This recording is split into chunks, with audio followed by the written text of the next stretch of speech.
नमस्कारम everyone. तो पिछले class में हमने चैप्टर फर्स्ट कंप्लीट कर लिया था और आज हम शुरू करने जा रहे हैं क्लास 11th का चैप्टर टू आज हम शुरू करने आ रहे हैं। इस चैप्टर का नाम है बायोलॉजिकल क्लासिफिकेशन। ठीक।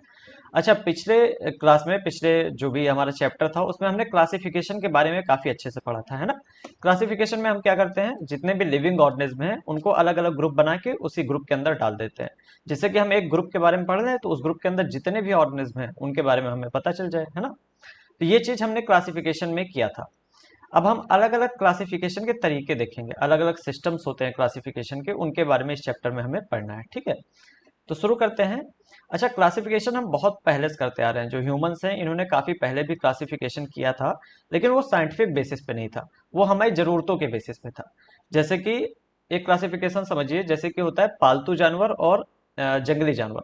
ये एक तरीका है क्लासिफाई करने का। जो पालतू जानवर है वो हम घर में पालते हैं, उनसे हमें कुछ ना कुछ मिलता है। ठीक है, जैसे गाय हो गई तो उससे हमें दूध मिलता है। ठीक है, लोग कुत्ता पालते हैं सिक्योरिटी के लिए। ठीक, आजकल तो नहीं सिक्योरिटी के लिए जरूरत है, आजकल तो स्टेटस सिंबल बन गया है, लेकिन पहले कुत्ता पालते थे लोग सिक्योरिटी के लिए।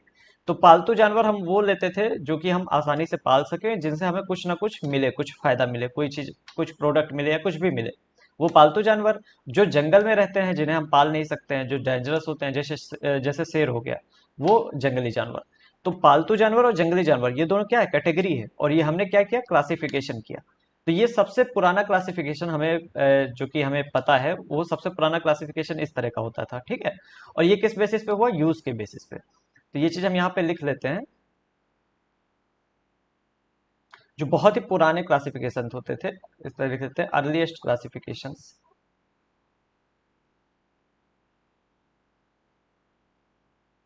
Classification were on basis of use और नीड।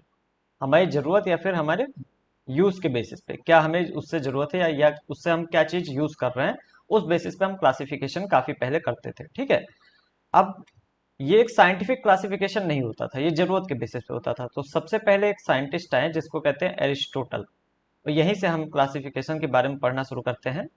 एरिस्टोटल। एरिस्टोटल ने सबसे पहले साइंटिफिक बेसिस पे क्लासिफिकेशन किया। मतलब अगर आप क्लासिफिकेशन करते हैं तो आप एक बेसिस बनाते हैं कि इस बेस पे हम चीजों को डिवाइड कर रहे हैं। तो एरिस्टोटल ने भी एक साइंटिफिक बेसिस लिया क्लासिफिकेशन करने का। तो जो एरिस्टोटल थे, एरिस्टोटल, इस एक second, was first to attempt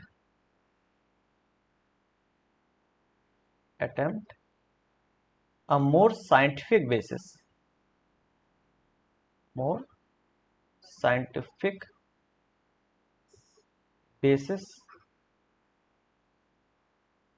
for classification. Classification करने के लिए, क्लासिफिकेशन, ठीक है, क्लासिफिकेशन करने के लिए एरिस्टोटल ने एक साइंटिफिक बेसिस को अपनाया। ठीक, और इन्होंने क्या किया, प्लांट्स और एनिमल्स को अलग अलग कैटेगरी में डिवाइड किया। तो हम देख लेते हैं इन्होंने किस तरीके से डिवाइड किया प्लांट्स और एनिमल्स को।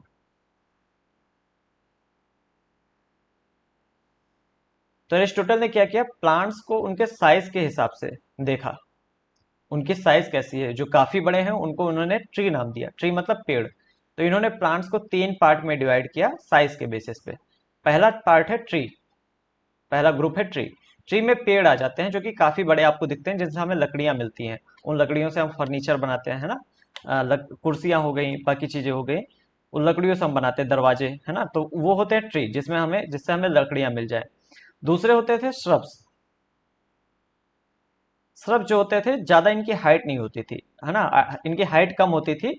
और इसमें झाड़ियां आ जाती हैं। आप देखते हैं झाड़ियों में जो पेड़ होते हैं छोटी हाइट के होते हैं, उनको हम श्रब्स कहते हैं। ठीक। तीसरा है हर्ब्स। हर्ब्स जो है ये सबसे छोटे वाले ट्रीज हो जाते हैं, बहुत ही छोटे जो होते हैं, जिनमें जो स्टेम होती है वो भी ग्रीन कलर की रहती है, लचीली स्टेम होती है। ठीक है, ग्रीन कलर की होती है। ठीक। तो यहाँ पे ट्रीज में आप देखेंगे स्टेम जो होती है वो वुडी होती है, मतलब लकड़ी की रहती है। इसको हम इस लकड़ी को हम यूज कर सकते हैं काफी चीजों के लिए। लेकिन जो हर्ब्स हैं, हर्ब्स में जो स्टेम रहती है वो लचीली रहती है और जनरली ग्रीन कलर की रहती है, ठीक है। तो इसको आप जड़ी बूटी भी कह सकते हैं। तो अगर हिंदी में एक बार हम लिखें इन तीनों को, हिंदी नाम इन तीनों का लिखें, तो जो ट्रीज हैं उनको हम पेड़ कह सकते हैं, जो कि बड़े से होते हैं, है ना। जो श्रब्स हैं इनको हम झाड़ियां कह सकते हैं, झाड़ी। हिंदी थोड़ी कमजोर है, तो कमजोर क्या, स्ट्रांग थी, लेकिन सब इंग्लिश में ही पढ़ाया जाने लगा, ठीक है। तो देख लीजिएगा, जनरली झाड़ियां ऐसे ही लिखते हैं ना शायद। और जो हर्ब्स हैं इनको आप जड़ी बूटी कह सकते हैं, ठीक है, जो काफी छोटी होती हैं,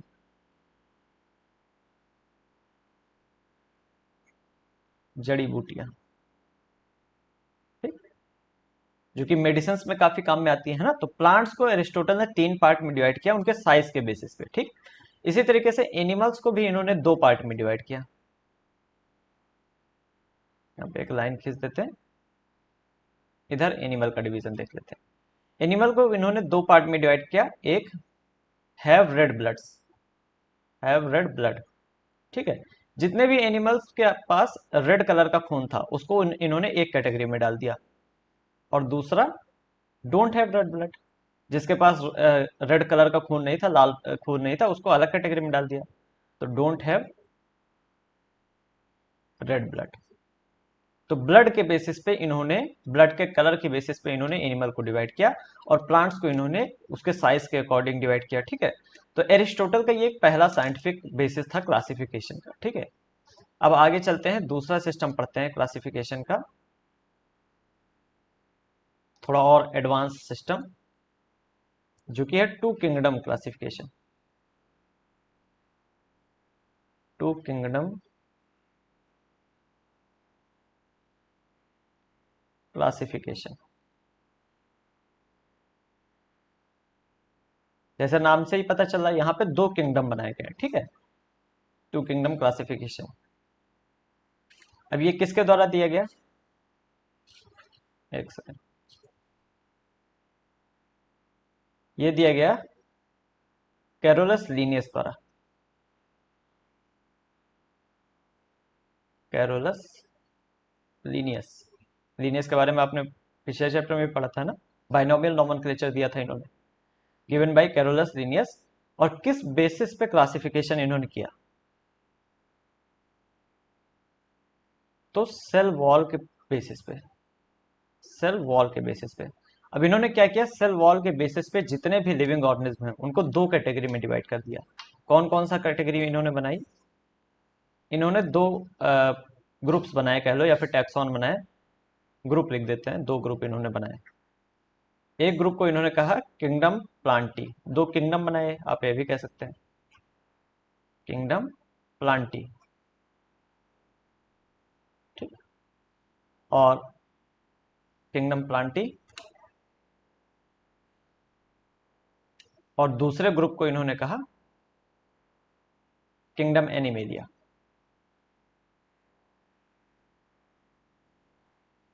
एनिमेलिया, ठीक। अब किंगडम प्लांटी में इन्होंने सारे प्लांट्स को रखा किस बेसिस पे, सेल वॉल के बेसिस पे। मतलब इन्होंने कह दिया जिस भी ऑर्गेनिज्म के पास सेल वॉल होगी वो प्लांट है एक तरह का, ठीक है। तो किंगडम प्लांटी में हैव सेल वॉल, जिनके पास भी सेल वॉल होगी उसको प्लांट किंगडम में रख दिया गया। किंगडम एनिमेलिया में उनको रखा गया जिसके पास सेल वॉल नहीं होगी, डोंट हैव सेल वॉल,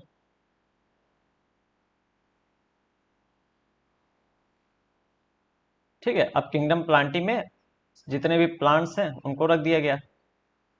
और प्लांट्स इन द सेंस किसी के भी पास सेल वॉल है, सेल वॉल अगर है उसके पास तो प्लांट में डाल दिया।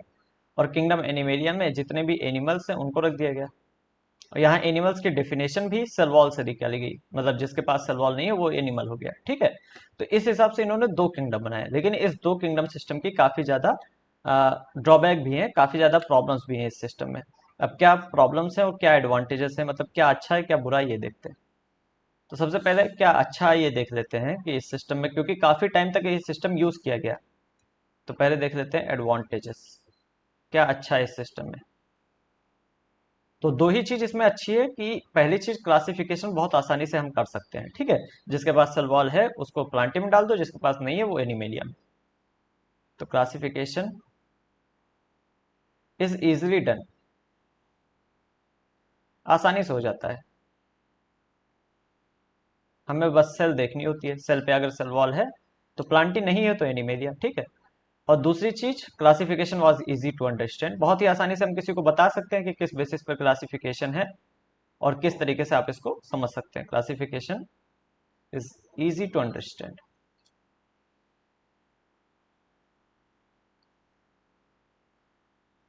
ठीक है। ये दो चीज है इसकी एडवांटेज। अब ड्रॉबैक पे आ जाते हैं, क्या प्रॉब्लम्स है। ड्रॉबैक मतलब कमियां क्या है, ड्रॉबैक एक एक करके देखते हैं। तो यहाँ पे देखो, अब दो ग्रुप है, किंगडम प्लांटी और किंगडम एनिमेलिया। अब प्लांटी जिसमें सेल वॉल हो, तो जिसके पास भी सेल वॉल होगी हम उसको प्लांटी में रख देंगे। अब देखिए, एक बैक्टीरिया जो होता है उसके पास सेल वॉल होती है, और एक प्लांट जो होता है, जैसे मैंगो ट्री ले लेते हैं, तो मैंगो के पास भी सेल वॉल है और बैक्टीरिया के पास भी सेल वॉल है। तो मैंगो और बैक्टीरिया को एक ही ग्रुप में रख दिया गया। जबकि आप देख रहे हैं मैंगो जो पेड़ होता है और बैक्टीरिया, कितना इसमें कितना ज्यादा अंतर है। तो इन दोनों को एक ही ग्रुप में रख दिया गया। अब जो बैक्टीरिया होता है वो प्रोकैरियोट होता है। प्रोकैरियोट मतलब उसमें न्यूक्लियस के ऊपर मेम्ब्रेन नहीं होती, तो न्यूक्लियर मेम्ब्रेन एब्सेंट होती है। जबकि जो मैंगो ट्री होती है उसके सेल्स जो होती हैं यूकैरियोटिक होती हैं। यूकैरियोटिक मतलब इसमें न्यूक्लियस के ऊपर न्यूक्लियर मेम्ब्रेन होती है, ठीक है। तो यहाँ पे ये पहला हमारा डिफरेंशिएटर रहेगा, पहला ड्रॉबैक रहेगा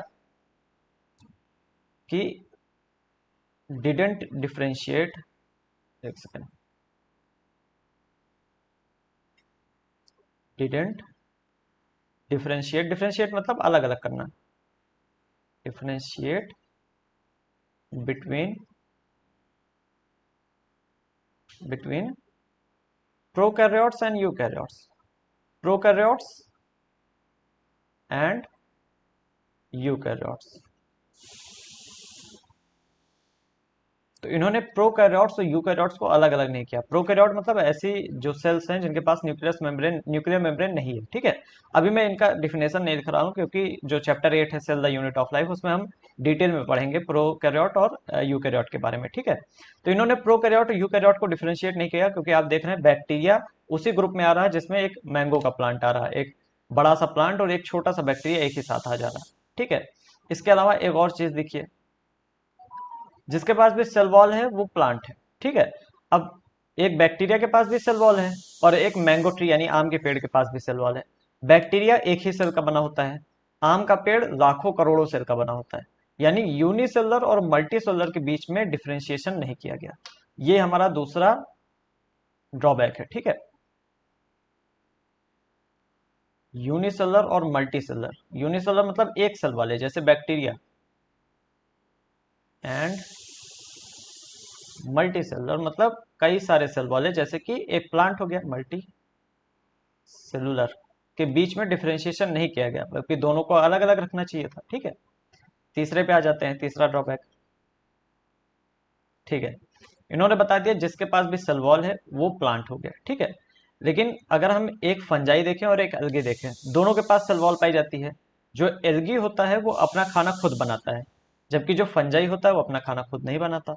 तो एक जो है एल्गी वो फोटोसिंथेटिक सिंथेटिक है, मतलब फोटोसिंथेसिस करता है और खुद खाना बनाता है। जबकि जो फंजाई है वो फोटोसिंथेसिस नहीं कर पाता।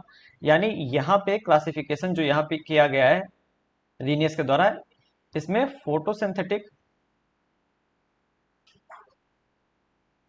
फोटोसिंथेटिक यानी खुद खाना बनाने वाले, जैसे कि एल्गी हो गया, एल्गी एक तरह का प्लांट है ना। एंड नॉन फोटोसिंथेटिक मतलब जो खुद खाना नहीं बना सकते, फोटोसिंथेसिस नहीं कर सकते,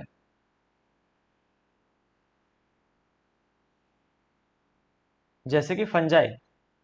दोनों को एक ही ग्रुप में रख दिया गया, तो इन दोनों को भी डिफरेंशिएट नहीं किया गया। तो ये तीन आपको पता होना चाहिए कि कहाँ कहाँ डिफरेंशिएशन नहीं किया गया है, ठीक है। देखते हैं कहाँ कहाँ नहीं किया गया। तो प्रोकैरियोट्स और यूकैरियोट्स के बीच में डिफरेंशिएशन नहीं हुआ। यूनिसेलर और मल्टीसेलर के बीच में डिफरेंशिएशन नहीं हो गया, एक साथ रखा गया। फोटोसिंथेटिक और नॉन फोटोसिंथेटिक को भी एक साथ रखा गया। और ये यहाँ पे कमी थी एरिस्टोटल के सिस्टम में, मतलब सॉरी एरिस्टोटल लीनियस के टू किंगडम क्लासिफिकेशन में, ठीक है। तो अभी इन कमियों की वजह से हमें क्या हुआ, एक दूसरा सिस्टम देखना पड़ा। तो देखते हैं दूसरा सिस्टम। तो अगला सिस्टम जो है हमारे पास, एक सेकंड, अगला सिस्टम है हमारे पास 5 kingdom classification.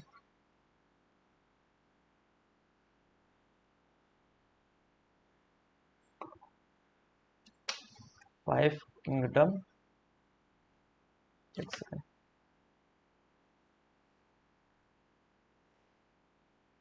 Kingdom classification.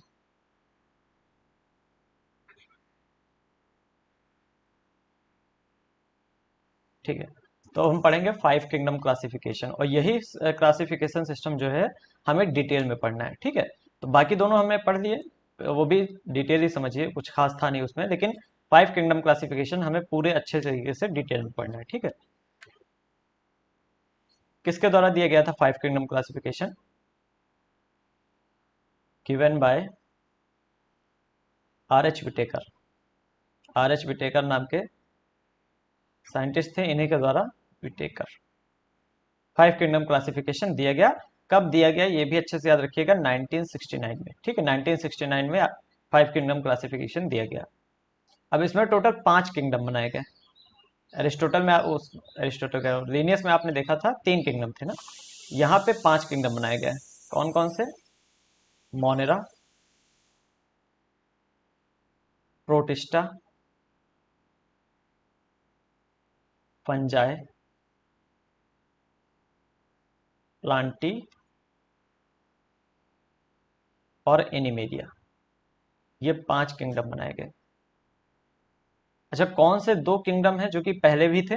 Plantae और एनिमेलिया। ये 2 किंगडम क्लासिफिकेशन में भी थे और 5 किंगडम में भी है। ठीक है, तो ये 5 किंगडम बनाए गए R H विटेकर के द्वारा। ठीक है, किस बेसिस पे बनाए गए? बेसिस ऑफ क्लासिफिकेशन देख लेते हैं। किसी ना किसी बेस पे हम क्लासिफाई करते हैं ना, तो किस बेसिस पे बनाएंगे? सबसे पहला है सेल स्ट्रक्चर। ठीक है, समझते हैं, एक एक बेसिस को समझते हैं। देखो, जो मोनेरा होता है, जो मोनेरा किंगडम है, इसमें, जो मोनेरा किंगडम है इसमें सिर्फ प्रोकैरियोट्स को रखा गया है। Only prokaryote. मैंने अभी बताया था प्रोकैरियोट कैसी सेल्स होती हैं, जिनमें न्यूक्लियर मेम्ब्रेन एब्सेंट होती है। तो मोनेरा में सिर्फ प्रोकैरियोट्स को रखा गया है, और बाकी चारों में यूकैरियोट को रखा गया है। यानी प्रोटिस्टा, फंजाई, प्लांटी, एनिमिलिया, चारों में यूकैरियोट्स हैं। तो आप देख रहे हैं सेल के स्ट्रक्चर के आधार पे हमने क्या किया, मोनेरा को बाकी चारों से अलग कर दिया। तो ये पहला से बेसिस था क्लासिफिकेशन का। दूसरा आ जाओ, बॉडी ऑर्गेनाइजेशन, ऑर्गेनाइजेशन।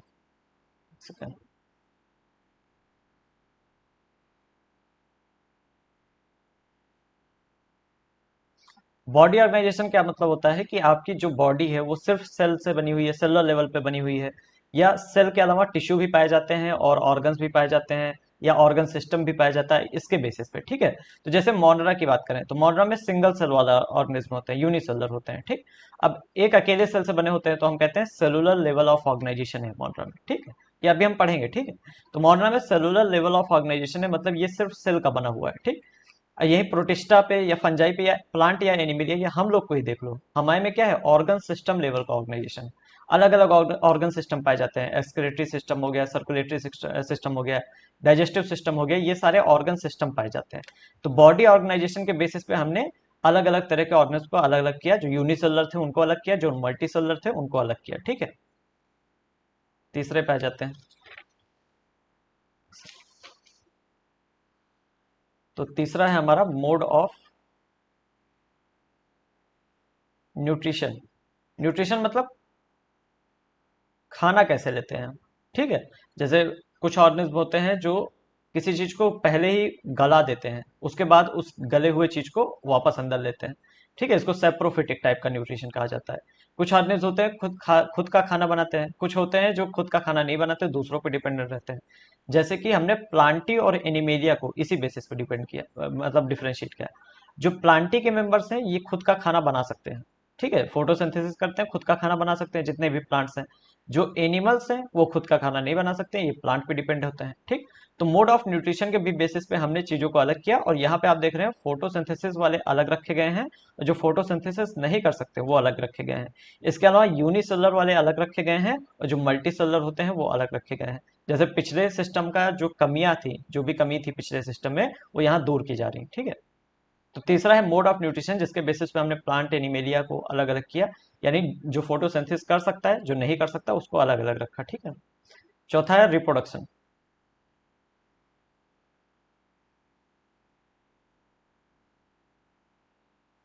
तो रिप्रोडक्शन के बेसिस पे हम काफी चीजों को अलग कर सकते हैं। जैसे मोनरा के मेंबर्स में देखें तो मोनरा में बैक्टीरिया आते हैं, और जो बैक्टीरिया हैं ये एसेक्सुअल रिप्रोडक्शन दिखाते हैं, ठीक।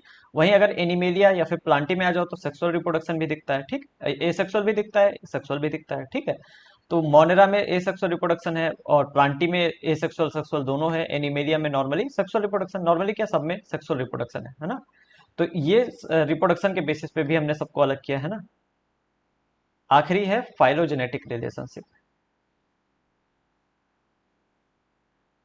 क्या होता है फाइलोजेनेटिक रिलेशनशिप?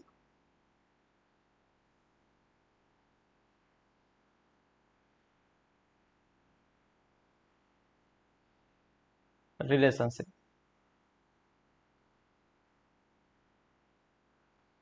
देखो जब भी मैं लिखूंगा आपके सामने 5 किंगडम क्लासिफिकेशन, तो इसी सीक्वेंस में लिखूंगा, पहले मोनरा, फिर प्रोटिस्टा, फिर फंजाई, फिर प्लांटी, फिर एनिमिलिया।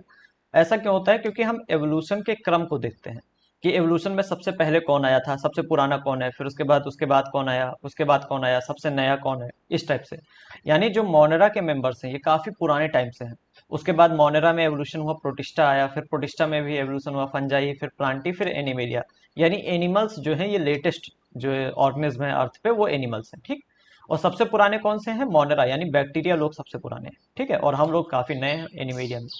तो एवोल्यूशन के क्रम को ध्यान में रखा जाता है। इसी वजह से पहले मैं मोनरा लिखूंगा, फिर प्रोटिस्टा, फिर फंजाई, फिर प्लांटी, फिर एनिमेलिया, हमेशा इसी सीक्वेंस में लिखूंगा, ठीक है। क्योंकि यहाँ पे एवोल्यूशन के क्रम को ध्यान में रखा जाता है। और फाइलोजेनेटिक रिलेशनशिप मतलब होता है, फाइलोजेनी मतलब होता है एवोल्यूशनरी रिलेशनशिप, ठीक है, एवोल्यूशनरी रिलेशनशिप, यानी एवोल्यूशन में कौन पहले आया, कौन बाद में आया, इस चीज को भी हम ध्यान में रखते हैं, ठीक है। तो ये 5 बेसिस है जिसके बेसिस पे RH विटेकर ने क्लासिफिकेशन किया प्लांट्स और एनिमल्स का, या सभी ऑर्गेनिज्म का, ठीक है। ठीक है, तो अब पांचों किंगडम हम पढ़ने हैं, हमें पांचों किंगडम पढ़ने हैं। पांचों में से जो पहला 3 किंगडम है, यानी मोनरा, एक सेकेंड, मोनरा, प्रोटिस्टा और फंजाई, ये तीनों हम इस चैप्टर में पढ़ेंगे। प्लांटी के लिए अगला चैप्टर है जिसे किंगडम प्लांट बोलते हैं, और एनिमेलिया के लिए उसके बाद वाला चैप्टर है जिसे किंगडम एनिमेलिया बोलते हैं। तो प्लांटी और एनिमेलिया पे पूरा पूरा चैप्टर है, उसको हमें यहाँ नहीं पढ़ना। मोनरा, प्रोटिस्टा, फंजाई, ये तीनों हमें यहीं पे पढ़ने हैं। तो शुरू करते हैं मोनरा से।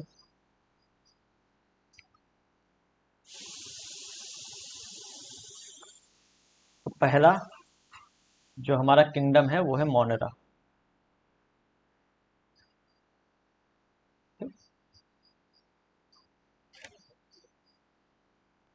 अब मोनरा में क्या रखे जाते हैं? बैक्टीरिया, क्योंकि मैं जब भी आपसे बात कर रहा हूँ मोनरा की, हम बैक्टीरिया की बात कर रहे हैं, ठीक है।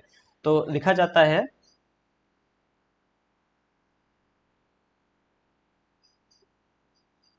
Bacteria are sole members, sole मतलब मेन मेंबर्स, ठीक है, सोल मेंबर्स ऑफ मोनेरा।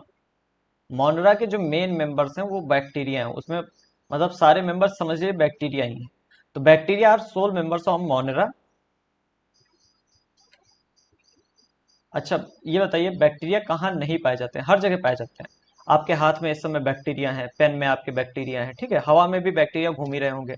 तो हर जगह पाए जाते हैं, ठीक। तो दीज आर मोस्ट एबंडेंट, ये सबसे ज्यादा पाए जाने वाले माइक्रो ऑर्गेनिज्म है, most abundant micro organism. Micro organism मतलब जिसको हम नेकेड आइज से ना देख सके, है ना, नंगी आंखों से ना देख सके, माइक्रो ऑर्गेनिज्म।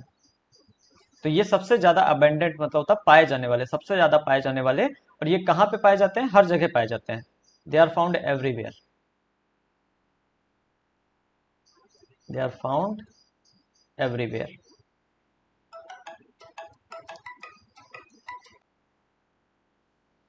तो दे आर फाउंड एवरीवेयर मतलब ये हर जगह पाए जाते हैं, ठीक है। आप सॉइल ले लीजिए, मिट्टी में पाए जाएंगे, ठीक है, हवा में पाए जाएंगे, पानी में पाए जाएंगे, जहाँ टेम्परेचर बहुत ज़्यादा होता है, ठीक, वहाँ पाए जाएंगे, जहाँ बहुत ठंडी होती है जैसे पोलर एरियाज हो गए वहाँ पाए जाएंगे। तो ये हर जगह पाए जाते हैं, ठीक। अगला पॉइंट। अच्छा, बैक्टीरिया का स्ट्रक्चर जो होता है वो काफ़ी सिंपल होता है, ठीक है, लेकिन इनका बिहेवियर काफ़ी ज़्यादा कॉम्प्लेक्स होता है। तो ये चीज़ एनसीईआरटी लिखता है कि they are simple in structure, या वेरी सिंपल लिख लीजिए, are very simple in structure. इनकी बनावट काफी सिंपल होती है, structure. However very complex in behaviour, in behaviour. इनका बिहेवियर जो होता है अपने इन्वायरमेंट में या फिर अलग अलग तरह की कंडीशंस में, जैसे बहुत ज़्यादा ठंडी आ गई, बहुत ज़्यादा गर्मी आ गई, तो किस तरीके से ये बिहेव करते हैं, ये सारी चीज़ें बहुत ज़्यादा कॉम्प्लेक्स रहती हैं। वेरी कॉम्प्लेक्स इन बिहेवियर, काफ़ी ज़्यादा कॉम्प्लेक्स रहते हैं। इसके अलावा जो बैक्टीरिया होते हैं एज अ ग्रुप, अगर ग्रुप की बात करें, पूरे बैक्टीरिया की बात करें, bacteria as a group show high metabolic diversity. इसका क्या मतलब होता है? एक सेकंड बता रहे हैं। मेटाबॉलिक डाइवर्सिटी, अगर हम बैक्टीरिया के पूरे ग्रुप को ले लें, ऐसा नहीं किसी एक बैक्टीरिया को आप ले लिए और इसमें बोल रहे हैं बहुत ज्यादा अच्छी मेटाबॉलिज्म देखने को मिल रही, अगर पूरे बैक्टीरिया के ग्रुप को हम कंसीडर करें तो इनकी बहुत ही हाई लिख दे, एक्सटेंसिव लिख दे, रुकिए एक सेकंड। जो एनसीईआरटी में लिखा है मैं चाहता हूँ वही लिखें, क्योंकि उसी बेसिस पे क्वेश्चन आते हैं ना। मोस्ट एक्सटेंसिव, एक्सटेंसिव मतलब फैली हुई, काफी ज्यादा विस्तृत, जिसे आप कहते हैं most extensive metabolic diversity. Extensive मतलब होती है फैली हुई या फिर कह लीजिए काफी ज्यादा विस्तृत। तो इनकी अगर ग्रुप की बात करें, पूरे बैक्टीरिया के ग्रुप की बात करें, तो इनमें अलग अलग तरह की रिएक्शंस आपको देखने को मिलेंगी। मेटाबॉलिक डाइवर्सिटी मतलब अलग अलग तरह की केमिकल रिएक्शन जो चलती हैं उसी को तो मेटाबॉलिज्म कहते हैं ना। तो जितने ज्यादा बैक्टीरिया आप देखेंगे उसमें काफी ज्यादा वो मेटाबॉलिक डाइवर्सिटी देखने को मिलेगी, ठीक है। काफी विभिन्न तरीके की मेटाबॉलिक डाइवर्सिटी देखने को मिलेगी। एक्सटेंसिव मतलब मैं लिख दूं यहाँ पे, एक्सटेंसिव मतलब अलग अलग तरह की, कह लीजिए विभिन्न तरीके की, वैरायटी ऑफ, वैरायटी ऑफ मतलब अलग अलग वैरायटी की, अलग अलग तरीके की केमिकल रिएक्शंस आपको यहाँ पे बैक्टीरिया के अंदर देखने को मिलेगी, अगर आप पूरे ग्रुप को एनालाइज करेंगे, ठीक है। आप ऐसा नहीं कर सकते एक ही बैक्टीरिया में आपने कहा कि इसमें तो कई काफी कम केमिकल रिएक्शंस है, पूरे ग्रुप की बात हो रही है।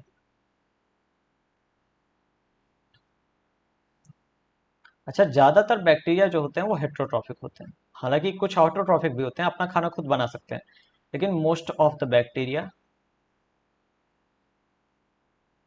बैक्टीरिया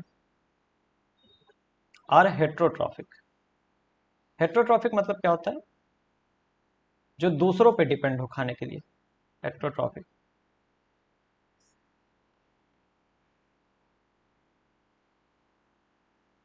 है ना। हेट्रोट्रॉफिक वर्ड मतलब होता है जो अपना खाना खुद ना बना सके, अपना खाना खुद नहीं बना सकता।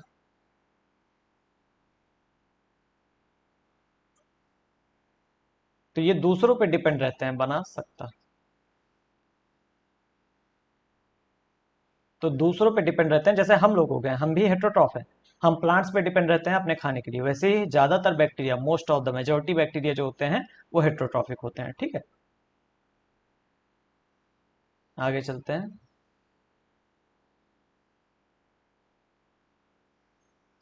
बैक्टीरिया जो होते हैं ये दो प्रकार के होते हैं। पूरा लिखते हैं, एक सेकंड।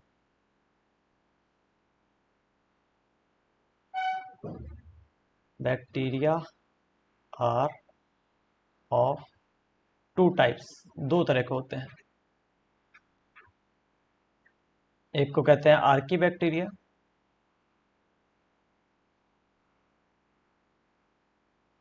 और एक को कहते हैं you bacteria.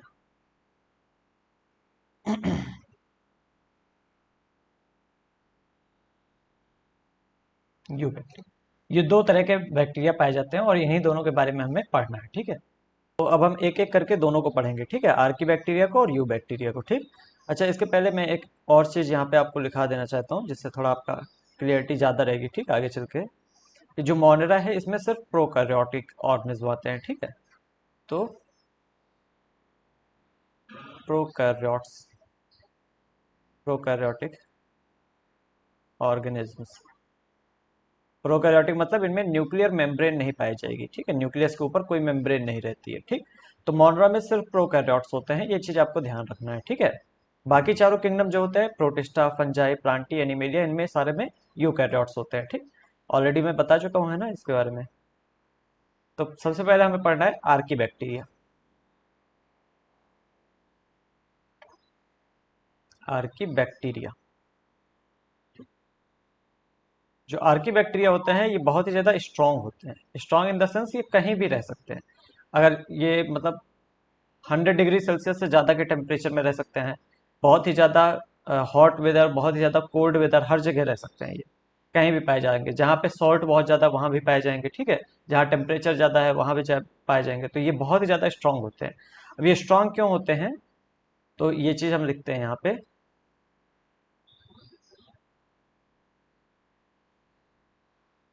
They can live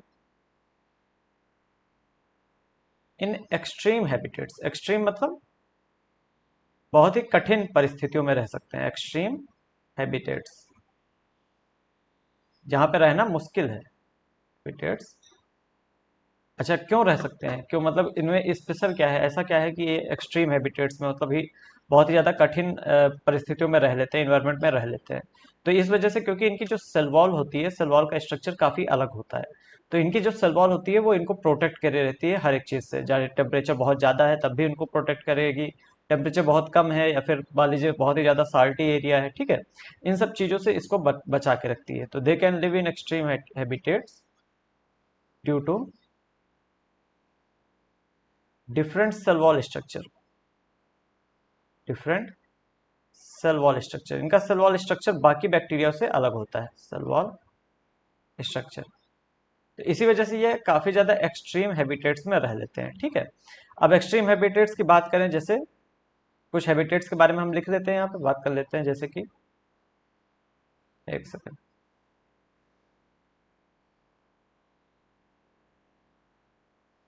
जैसे कि extreme salty areas, extremely salty areas मतलब ऐसी जगह जहाँ पे सॉल्ट बहुत ज्यादा है, ठीक है, ये सॉल्टी एरियाज में रह लेंगे, ठीक। दूसरा, बहुत ही ज्यादा हाई टेम्परेचर जहाँ पे है, ठीक है, जैसे कि हॉट स्प्रिंग्स। हॉट स्प्रिंग्स मतलब गर्म पानी के जो झरने होते हैं, जो गर्म पानी के झरने होते हैं, वहां पे आप देखेंगे टेम्परेचर 100 डिग्री सेल्सियस के आसपास पहुंच जाता है। 80 degree, 70 degree Celsius, 90 degree Celsius, इस तरह का टेम्परेचर होता है हॉट स्प्रिंग्स में, ठीक है, बहुत ज्यादा गर्म पानी रहता है, गर्म पानी के झरने होते हैं ये, ठीक है। इसके अलावा मार्सी एरियाज, दलदल में, मार्सी एरियाज, जो दलदल वाले इलाके होते हैं उनमें भी ये रह लेते हैं। अब जो साल्टी एरियाज में रहते हैं, बहुत ही ज्यादा एक्सट्रीमली सॉल्टी एरियाज में, उनको हम हेलोफाइल्स कहते हैं, ठीक है। आपने केमिस्ट्री में पढ़ा होगा हेलोजेंस। तो हेलोजेंस इसलिए कहा जाता है क्योंकि जो हेलोजेंस होते हैं वो सॉल्ट बना सकते हैं, इस वजह से हेलोजन उनको कहा जाता है, ठीक है। और यहाँ पे आपको पता है हेलो वर्ड इसीलिए आया है क्योंकि सॉल्ट का यहाँ पे जिक्र हुआ है, ठीक। तो हेलोफाइल्स इसलिए कहा जाता है क्योंकि सॉल्टी एरियाज में रह लेते हैं। जैसे हेलोजन मतलब होता है सॉल्ट बनाने वाले एलिमेंट, जैसे क्लोरीन हो गया, ठीक है। हेलोजन्स की पूरी लिस्ट जो होती है, फ्लोरीन, क्लोरीन, ब्रोमीन, आयोडीन, ये इनको हेलोजन कहा जाता है क्योंकि ये सॉल्ट फॉर्मेशन में मतलब देखे जाते हैं। ऐसे ही सॉल्टी एरियाज में रहने वालों को हेलोफाइल्स कहा जाता है, ठीक। हॉट स्प्रिंग में रहने वाले को थर्मो एसिडोफाइल कहता है। थर्मो मतलब टेम्परेचर से रिलेटेड है ना, थर्मो एसिडोफाइल्स। ये बहुत ही ज्यादा हॉट स्प्रिंग में मतलब बहुत ही ज्यादा गर्म जगहों पे रह लेते हैं। मार्सी एरिया में रहने वाले को मिथेनोजेंस कहते हैं, मिथेनोजेंस, ठीक। तो ये आपको याद रखना है कि ये अलग अलग एरिया में रहने वाले क्या हैं, आर्की बैक्टीरिया हैं। और ये इतने एक्सट्रीम एरियाज में रह क्यों लेते हैं क्योंकि इनका सेल वॉल का स्ट्रक्चर जो है काफी अलग है, ठीक है, बाकी बैक्टीरिया के कंपेरिजन में। अच्छा, तो अब हमें कुछ चीजें मिथेनोजेंस के बारे में पढ़नी है, ठीक। मिथेनोजेंस काफी इंटरेस्टिंग टाइप के बैक्टीरिया हैं। तो यहाँ पे हम लिख लेते हैं मिथेनोजेंस,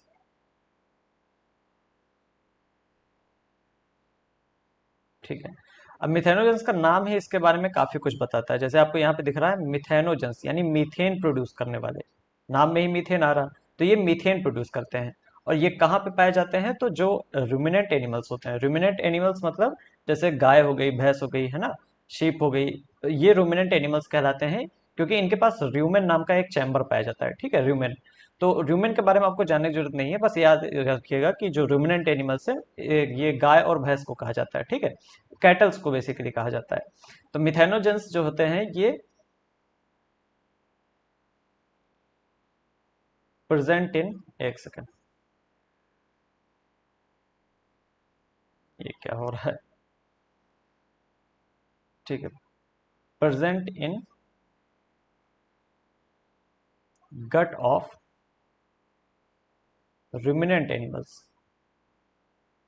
रूमिनेंट एनिमल्स में र्यूमेन नाम का एक चैम्बर पाया जाता है ना, इस वजह से उसको रूमिनेंट कहते हैं। ये बेसिकली चबाने वाले एनिमल्स होते हैं। आप देखते हैं गाय भैंस पहले खा लेती हैं, फिर उसके बाद क्या करती है, पागुर करती हैं, जिसको आप कहते हैं खाना वापस लाना पेट से, फिर उसके बाद अच्छे से चबाना, ठीक है। तो ये चबाने वाले एनिमल्स होते हैं जो खाने को वापस से चबाते हैं अच्छे से। Present in gut of ruminant animals like cows, buffaloes etcetera, etcetera, ठीक है। तो गट में प्रोड्यूस, गट में ये प्रेजेंट होते हैं, गट मतलब पेट में। अब ये जब खाना खाएंगी, जो काउज होंगी, बुफेलो होगी, मान लीजिए कोई गाय है उसने खाना खाया, ठीक है। अब गट में ये बैक्टीरिया प्रेजेंट होंगे, और जब ये काउ जो है इसका जब गोबर निकलेगा तो जो बैक्टीरिया होंगे वो गोबर के साथ वापस बाहर आ जाएंगे, ठीक है, पेट के। तो ये मीथेन प्रोड्यूस करते हैं, ये बैक्टीरिया प्रोड्यूस मीथेन,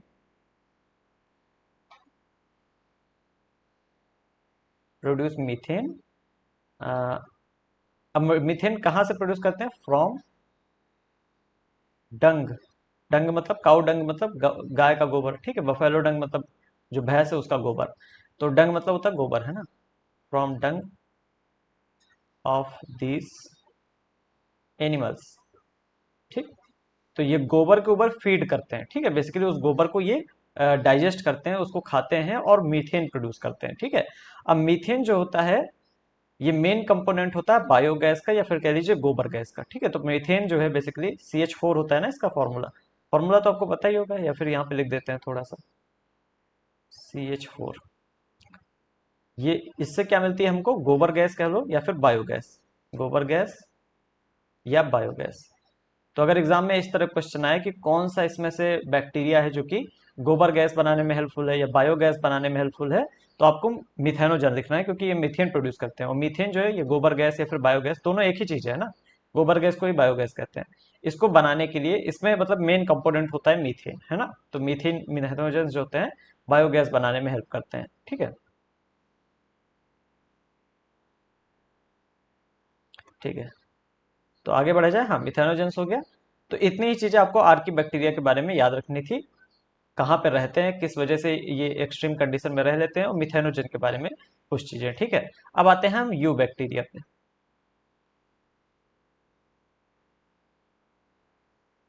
अब अब आते हैं सेकंड पे। एक सेकंड। दूसरा है हमारा यू बैक्टीरिया।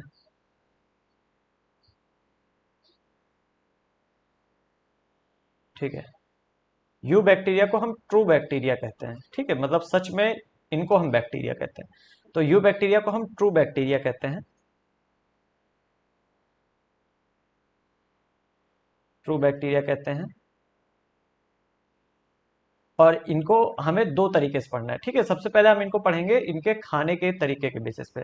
मतलब ये अपना खाना खुद बनाते हैं या फिर किसी और से बनवाते हैं, ये चीज यहाँ पे काफी इंपॉर्टेंट। ठीक, क्योंकि एनसीईआरटी आप पढ़ेंगे तो खाने के तरीके को यहाँ पे मतलब इम्फेसिस किया गया है, उसके बारे में ज्यादा बताया गया है। ठीक है, तो हम न्यूट्रिशन देखते हैं कि यू बैक्टीरिया जो है इनमें न्यूट्रिशन कैसा पाया जाता है। ठीक है, यहाँ पे लिख देते हैं, यहाँ पे न्यूट्रिशन।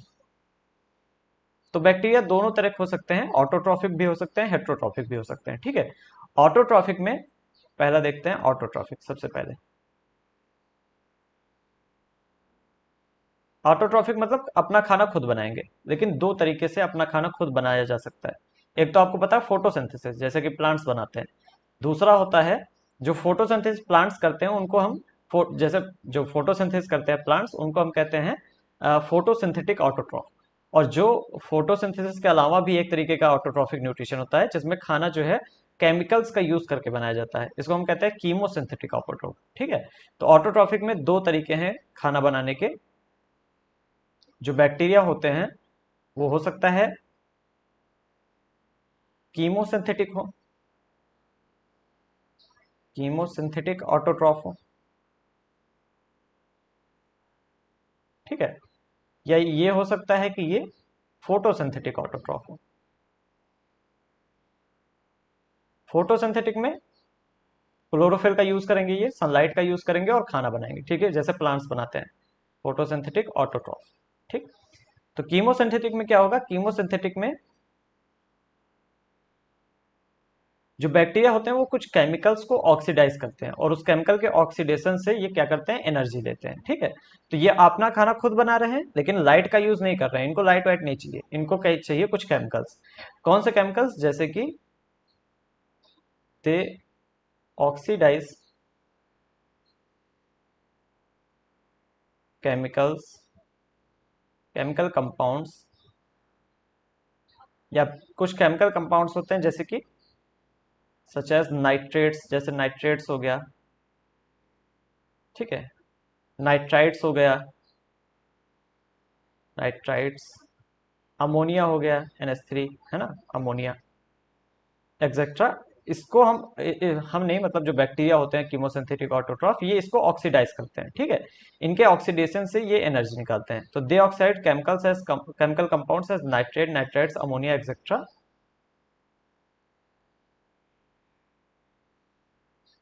टू गेट एनर्जी, या फूड का to get food.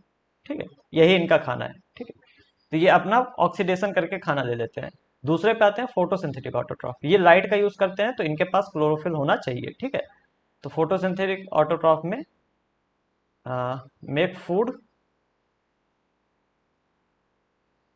By photosynthesis, photosynthesis से अपना खाना बनाते हैं।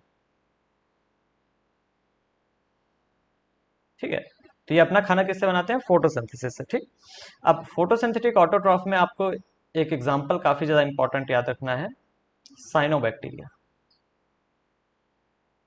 साइनोबैक्टीरिया। ठीक, साइनोबैक्टीरिया में एग्जांपल्स आ जाते हैं नॉस्टॉक और एनेबिना। अब यहाँ पे इस पेज में जगह कम है, अगले पेज में इसको साइनोबैक्टीरिया को हम पढ़ते हैं। ठीक है, इसके बारे में एनसीईआरटी ने यहाँ पे थोड़ा डिटेल लिखा है, तो इस वजह से इसको आपको अच्छे से पढ़ना चाहिए। साइनोबैक्टीरिया,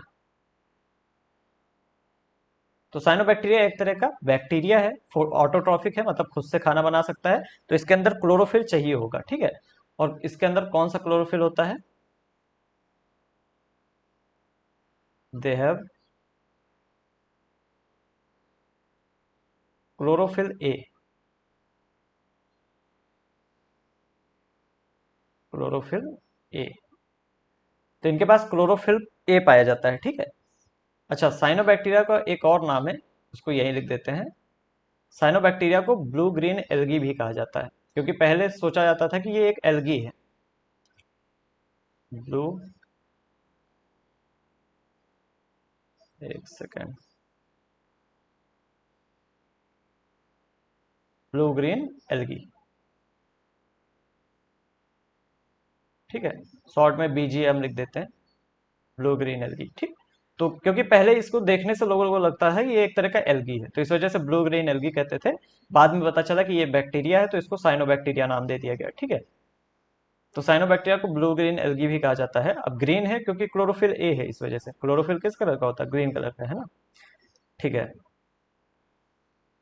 अब ये किस तरीके से रहते हैं साइनोबैक्टीरिया? तो दीज आर, दे कैन नहीं, आर लिखते हैं, दे आर यूनिसेलुलर कोलोनियल और फिलामेंटस। इसका मतलब क्या हुआ? यहाँ पे सब फेल हो जाते हैं, समझ में ही नहीं आता इसका क्या मतलब है, ठीक है। बैक्टीरिया हमेशा यूनिसेलुलर होते हैं, मतलब उनके अंदर एक ही सेल होती है। अब वो कोलोनियल हो सकते हैं। कोलोनियल का मतलब वो कॉलोनी बना के रह सकते हैं, ठीक है। यहाँ पे मैं बना के दिखा देता हूँ। तो वो एक कॉलोनी बना के रह सकते हैं, ठीक। जैसे ये एक बैक्टीरिया की कॉलोनी है जिसमें कई सारे बैक्टीरिया हैं, है ना। ये एक बैक्टीरिया की कॉलोनी हो गई। या फिर वो फिलामेंटस हो सकते हैं। फिलामेंटस मतलब वो फिलामेंट के रूप में रह सकते हैं। फिलामेंट मतलब होता है एक पतला सा धागा। तो फिलामेंटस जो बैक्टीरिया रहते हैं वो कुछ इस तरीके से धागे के टाइप से रहते हैं, ठीक। ये क्या है? अलग अलग बैक्टीरिया हैं, लेकिन ये एक तरह के धागे के फॉर्म में रह रहे हैं, ठीक। तो बैक्टीरिया हमेशा यूनिसेलुलर हो सकते हैं, होते हैं, हमेशा यूनिसेलुलर होते हैं। लेकिन वो कॉलोनियल हो सकते हैं, यानी कॉलोनी बना के रह सकते हैं, या फिर फिलामेंट बना के रह सकते हैं, यानी वो एक तरह का धागे के तरह का स्ट्रक्चर बना लेते हैं। अब इसको आप पूरे को बैक्टीरिया नहीं कहेंगे, इसमें कई सारे बैक्टीरिया हैं जो कि आपस में एक साथ रह रहे हैं। ऐसे ही यहाँ पे कई सारे बैक्टीरिया हैं जो कि कॉलोनी बना के रह रहे हैं, ठीक है।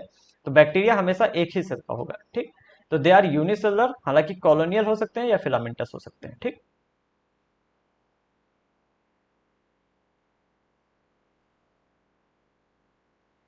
अब यहाँ पे एक चीज देखिए, जैसे एक एग्जांपल दिया है एनसीईआरटी ने। एक एक साइनोबैक्टीरिया आपको बना के दिखाया गया है कुछ इस तरीके से, ठीक है। अच्छा, देखने से क्या लग रहा है, कॉलोनियल है या फिलामेंटस है? ये चीज बताओ।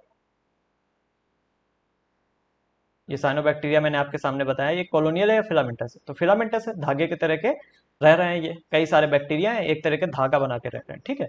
अब इस धागे के ऊपर एक छोटी सी पतली सी लेयर पाई जाती है। इसको किसी और कलर से बनाते हैं, ठीक है। इस पूरे बैक्टीरिया के ऊपर ये इस तरीके की लेयर दिख रहा होगा आपको जहां तक, ऐसी एक लेयर पाई जाती है पूरी, इस पूरे फिलामेंट के अंदर, फिलामेंट के ऊपर, ठीक है। ये एक लेयर पाई जाती है, और इस लेयर का क्या नाम है?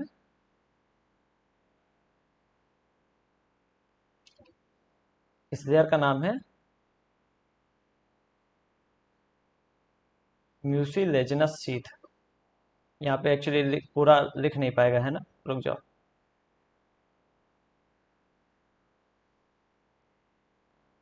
इस लेयर का नाम है म्यूसिलेजिनस शीथ,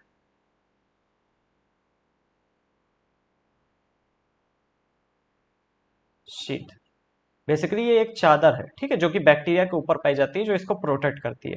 तो जब बैक्टीरिया कॉलोनियल फॉर्म में रहेंगे, कॉलोनी बना के रहेंगे, उनके ऊपर एक म्यूसिलेजिनस शीथ पाई जाएगी। म्यूसिलेज की एक कवर पाई जाएगी, ठीक है। म्यूसिलेज नाम का एक कंपाउंड होता है, उसकी एक कवर पाई जाएगी बेसिकली, ठीक। इसके अलावा यहाँ पे एक चीज और आपको थोड़ा सा ध्यान देना है। इस कॉलोनी में आपको कुछ बैक्टीरिया ऐसे दिखेंगे, कुछ बैक्टीरिया की सेल्स ऐसी दिखेंगी जिसमें कुछ इस तरीके का एक कंपाउंड पाया जाएगा। जैसे इसमें हो गया, और मान लेते हैं इसमें हो गया। अब ये जो ग्रीन वाला कंपाउंड है, ये कुछ ही सेल्स में पाया जाता है, और ये क्या करता है? ये नाइट्रोजन फिक्सेशन करता है। तो इस वाली बैक्टीरिया की इस वाली सेल को हम कहेंगे हेट्रोसिस्ट, ठीक है। ये जो ग्रीन वाले कंपाउंड पाए जा रहे हैं जिसमें, इन सेल को हम बोलेंगे हेट्रोसिस्ट, हेट्रोसिस्ट, ठीक, इसको हम हेट्रोसिस्ट बोलते हैं। ये स्पेशल सेल्स होती हैं जो कि नाइट्रोजन फिक्सेशन करती हैं। ठीक है, तो ये चीजें भी हम यहाँ पे लिख लेते हैं। तो कॉलोनीज या फिलामेंट, ठीक है, कोई कॉलोनी हो चाहे फिलामेंट हो, colonies of bacteria are surrounded by mucilage mucilaginous, अच्छा म्यूसिलेजिनस शीट कह सकते हैं या फिर आप जेलेटिनस शीट कह सकते हैं। ठीक है, जेलेटिनस शीट, शीट मतलब चादर। तो म्यूसिलेज की बनी हुई एक चादर होती है, या कह देते हैं जेलेटिन की बनी हुई एक तरह की चादर होती है। ठीक है, वो आपको बैक्टीरिया की कॉलोनीज के ऊपर या फिर फिलामेंट के ऊपर देखने को मिल जाएगी। ठीक, इसके अलावा एक सेकंड,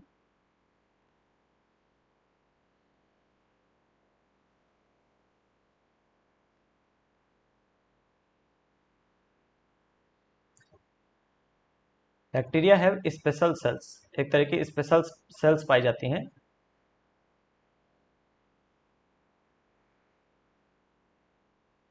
कॉल्ड हेट्रोसिस्ट, हेट्रोसिस्ट। ठीक, हेट्रोसिस्ट का क्या काम होता है ये भी यहाँ पे लिखते हैं हम। हेट्रोसिस्ट एक एग्जाम्पल, मतलब इंपॉर्टेंट चीज है। Help fix nitrogen, nitrogen fixation में हेल्प करते हैं। ठीक है, अच्छा नाइट्रोजन फिक्सेशन क्या होता है? नाइट्रोजन को अमोनिया में बदल देना, इसी को कहते हैं नाइट्रोजन फिक्सेशन। ठीक है, तो नाइट्रोजन को अमोनिया में बदल देना, इसको हम कहते हैं नाइट्रोजन फिक्सेशन। और इसमें बैक्टीरिया जो होते हैं, इनकी हेट्रोसिस्ट सेल जो होती हैं वो काम में आती हैं। ठीक है, इसके अलावा एक और पॉइंट है, आप देखते हैं कई सारे पॉन्ड्स होते हैं जिनके अंदर पूरा ग्रीन कलर की वो लेयर बन जाती है। ठीक है, या फिर आप कह सकते हैं एक तरह का ब्लूम बन जाता है। ठीक, तो यहाँ पे आप लिखते हैं साइनोबैक्टीरिया फॉर्म्स ब्लूम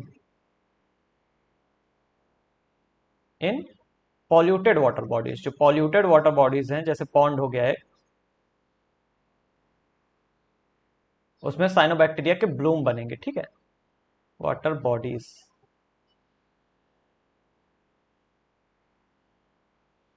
ठीक है, तो ये इतनी चीजें आपको साइनोबैक्टीरिया के बारे में याद करनी है, और एग्जाम्पल में आपको याद रखना है।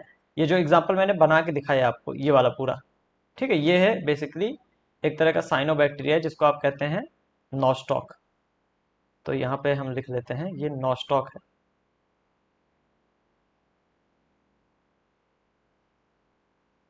ये नॉस्टॉक है। ठीक है, नॉस्टॉक का फिगर है, और ये आपको फिगर याद भी होना चाहिए। ठीक, इसको यहाँ से सेपरेट कर देते हैं, ये नॉस्टॉक का फिगर है। ठीक है, तो ये फिगर आप अच्छे से याद भी रखिएगा, ये फिगर एग्जाम में आपसे पूछा जा सकता है ना। एग्जाम्पल में कौन कौन है? नॉस्टॉक और एनेबिना।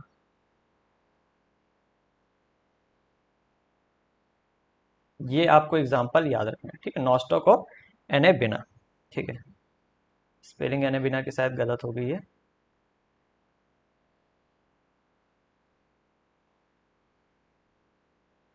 एनेबिना, ये दोनों एग्जाम्पल आपको अच्छे से याद रखने हैं साइनोबैक्टीरिया में। ठीक है, तो ये हमारा ऑटोट्रॉफिक की बात हुई। हमने कीमोसिंथेटिक ऑटोट्रॉफ पढ़ा जिसमें केमिकल्स का यूज करके खाना बना लेते हैं वो, और हमने फोटोसिंथेटिक ऑटोट्रॉफ की बात की जिसमें साइनोबैक्टीरिया आ जाता है, जहां पे क्लोरोफिल का यूज करके फोटोसिंथेसिस कर लेते हैं ये। ठीक है, तो ऑटोट्रॉफ की बात हमने कर ली, अब आते हैं हेट्रोट्रॉफ की बात करते हैं।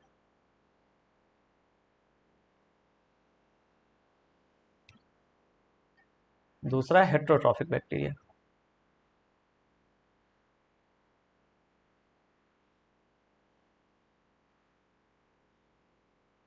हेट्रोट्रॉफिक मतलब जो किसी और से खाना ले, अपना खाना खुद ना बना पाए।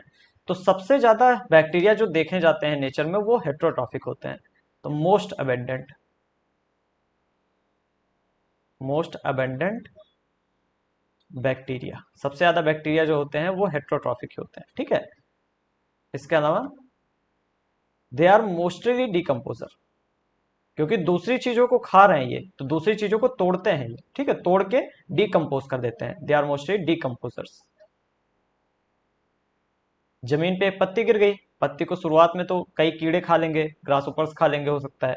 उसके बाद जब आखिरी में बचेगा तो सारे बैक्टीरिया ही खत्म करते हैं, ठीक है, बैक्टीरिया उसको तोड़ते हैं, डिकम्पोज करते हैं, तो ये काफी ज्यादा डिकम्पोजर के रूप में हेल्प करते हैं।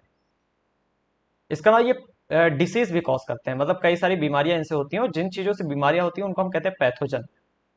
तो ये पैथोजेनिक भी होते हैं। पैथोजेंस, पैथोजेंस मतलब डिसीज कॉजिंग।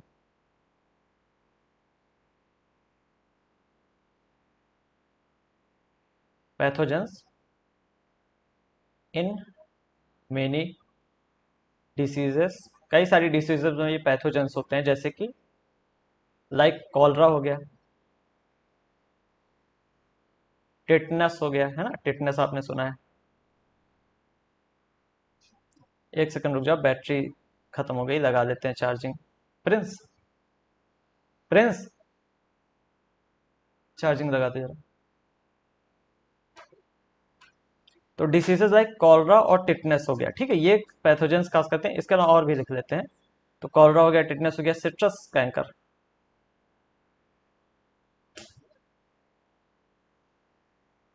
Typhoid etcetera. ये डिसीजेस किससे होती हैं? बैक्टीरिया से। इधर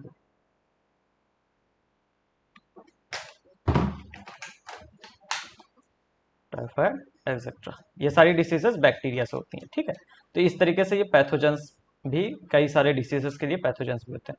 अच्छा, ये सिट्रस कैंकर, सिट्रस जो होता है नींबू वाली फैमिली कहते हैं, तो नींबू में होने वाली डिसीज है, ठीक है। कॉलरा तो ह्यूमंस में होती है, टिटनेस भी ह्यूमन में हो जाता है, ठीक है। तो मतलब ये एनिमल्स में होते हैं, cholera, tetanus, typhoid. Citrus canker जो है ये प्लांट में होती है ना। सिट्रस मतलब नींबू वाली फैमिली जो है उसको सिट्रस कहते हैं। सिट्रस बेसिकली नींबू के लिए यूज ही होता है। इसके अलावा कई चीजों में ये हेल्प भी करते हैं, ठीक है।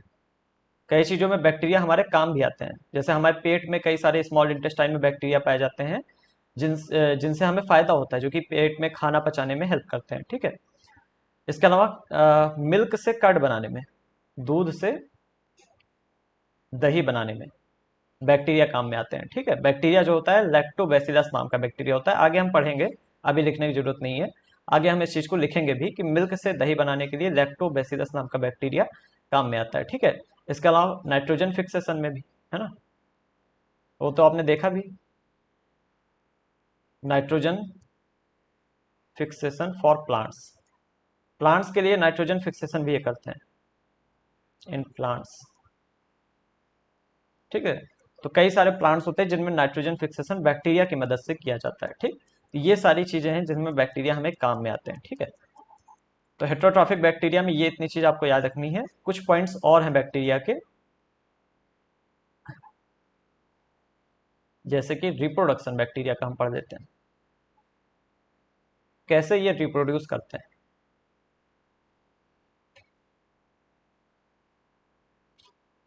रिप्रोडक्शन, ठीक है। तो जो ज्यादातर बैक्टीरिया होते हैं वो फिजन से रिप्रोड्यूस करते हैं, ठीक है, मेनली। तो mainly by fission, by fission. Fission आपको पता है, फिजन में जैसे ये एक बैक्टीरिया है, और ये क्या होगा, धीमे धीमे टूटेगा और टूट के दो बैक्टीरिया बना देगा, इसको कहते हैं बाइनरी फिजन, ठीक है। तो जनरली ये फिजन से रिप्रोड्यूस करते हैं, ठीक है। इसके अलावा इनके पास एक तरह का सेक्सुअल रिप्रोडक्शन भी देखा जाता है, हालांकि वो सेक्सुअल रिप्रोडक्शन होता नहीं है, लेकिन हम उसको थोड़ा सा कह सकते हैं सेक्सुअल रिप्रोडक्शन, ठीक है। क्योंकि उसमें क्या होता है कि एक बैक्टीरिया जो होता है, जैसे कि मान लेते हैं ये एक बैक्टीरिया है, और ये दूसरा अपना बैक्टीरिया है, ठीक है। ये इस बैक्टीरिया का जेनेटिक मटेरियल है, और ये इस बैक्टीरिया का जेनेटिक मटेरियल है, ठीक। तो जो पहला वाला बैक्टीरिया है वो क्या करता है, अपने जेनेटिक मटेरियल को दूसरे वाले के अंदर ट्रांसफर करता है, ठीक है। फिर यहाँ पे दोनों जेनेटिक मटेरियल के बीच में क्रॉस होता है, वो मतलब आपस में रिप्रोड्यूस करते हैं बेसिकली, समझ लो। तो इसी वजह से, क्योंकि यहाँ पे जेनेटिक मटेरियल का ट्रांसफर होता है, इसी वजह से हम इसको एक तरह का सेक्सुअल रिप्रोडक्शन कह सकते हैं, ठीक है। हालांकि ये रियलिटी में सेक्सुअल रिप्रोडक्शन है नहीं, ठीक है। तो ये यहाँ पे हम लिख लेते हैं इसको भी, bacteria also reproduce by a sort of sexual reproduction.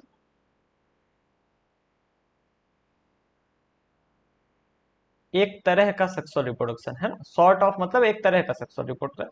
हालांकि ये करेक्टली अच्छी तरीके से सेक्सुअल रिप्रोडक्शन इसको हम कह नहीं सकते, ठीक है, क्योंकि गैमीट्स नहीं बने। सेक्सुअल रिप्रोडक्शन का एक पार्ट होता है गैमीट फॉर्मेशन, गैमीट का बनना। गैमीट नहीं बने, जब तक गैमीट नहीं बनते हैं गैमीट फ्यूज नहीं होते हैं बेसिकली।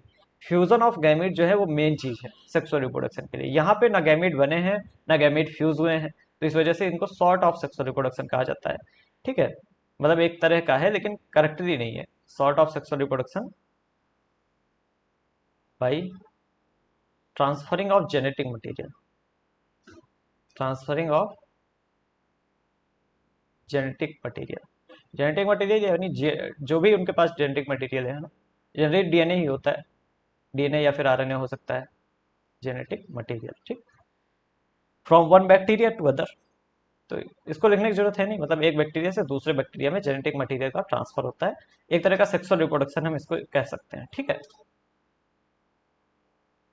अब बैक्टीरिया में एक आखिरी पॉइंट, एक स्पेशल तरह का बैक्टीरिया है माइकोप्लाज्मा।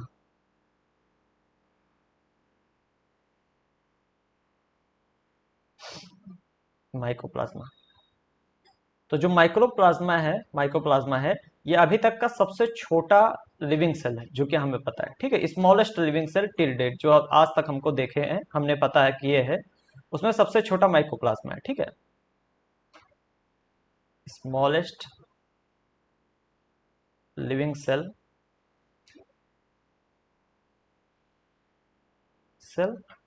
एवर लिख लें, स्मॉलेस्ट लिविंग सेल, जो कि हमें पता है, मतलब smallest living cell that we know, है ना, ये लिख लेते हैं। हो सकता है इससे भी छोटा कुछ हो लेकिन हमें पता नहीं है ना। अच्छा, इसका साइज क्या होता है, क्योंकि आप यहाँ पे लिख ही नहीं है, तो 0.3 माइक्रोमीटर इसका साइज होता है। सेल वाले चैप्टर में ही आपको बताया जाएगा, ठीक है, लेकिन यहाँ पे आप याद कर लीजिए इसका साइज होता है 0.3 माइक्रोमीटर, ठीक है। माइक्रोमीटर मतलब 10⁻⁻⁶ मीटर, है ना। अच्छा, इस माइक्रोप्लाज्मा के ऊपर सेल वॉल नहीं होती है, जैसे सभी बैक्टीरिया के ऊपर सेल वॉल पाई जाती है, इसी वजह से बैक्टीरिया को प्लांटी के साथ रखा गया था, आपने देखा था। लेकिन माइक्रोप्लाज्मा जो है completely lacks cell wall, lacks cell wall, इसमें सेल वॉल नहीं पाई जाती है। दूसरा फीचर ये है। तीसरा एक इंपॉर्टेंट फीचर इसका है, इसे ऑक्सीजन की जरूरत नहीं, कैन सर्वाइव विदाउट ऑक्सीजन। ये बिना ऑक्सीजन के सर्वाइव कर सकता है, सर्वाइव कर सकता है मतलब जिंदा रह सकता है विदाउट ऑक्सीजन, ऑक्सीजन की जरूरत ही नहीं। ये 3 पॉइंट आपको माइकोप्लाज्मा के बारे में अच्छे से याद रखने हैं, यही 3 पॉइंट आपको बार बार पूछे जाते हैं। तो यहाँ पे माइकोप्लाज्मा खत्म हुआ और यहीं तक आज हम पढ़ेंगे। बैक्टीरिया हमने पूरा खत्म कर लिया। बैक्टीरिया क्या, हमने पूरा तरीके से मोनेरा खत्म कर लिया, ठीक है। तो हमें टोटल 5 किंगडम पढ़ने थे, मोनरा, protista, fungi, Plantae, animalia. 3 kingdom इस चैप्टर में पढ़ने, मोनरा, प्रोटिस्टा, फंजाई। मोनरा हमने पूरी तरीके से खत्म कर लिया, जिसमें सारे के सारे प्रोकैरियोट्स रखे गए, ठीक है। प्रोकैरियोट मतलब जिनके पास सेल के अंदर न्यूक्लियर मेम्ब्रेन नहीं होती, यानी न्यूक्लियस के ऊपर मेम्ब्रेन नहीं होती, ठीक है। तो ये हमने 5 किंगडम क्लासिफिकेशन पढ़ लिया है, 2 किंगडम भी पढ़ लिया है, और इस टोटल का भी सिस्टम पढ़ दिया है, ठीक है। तो बस आज के लेक्चर में इतना ही काफ़ी हो गया ये। और बाकी ये नोट्स आपको टेलीग्राम पे मिल जाएंगे, आप उसको ज्वाइन कर लीजिएगा, वहाँ पे आपको नोट्स मिल जाएंगे, ठीक है। बाकी कोई भी चीज़ अगर आपको पूछनी हो, कोई सजेशन देना हो, या फिर कुछ भी आपको दिक्कत हो रही हो, तो आप कमेंट कर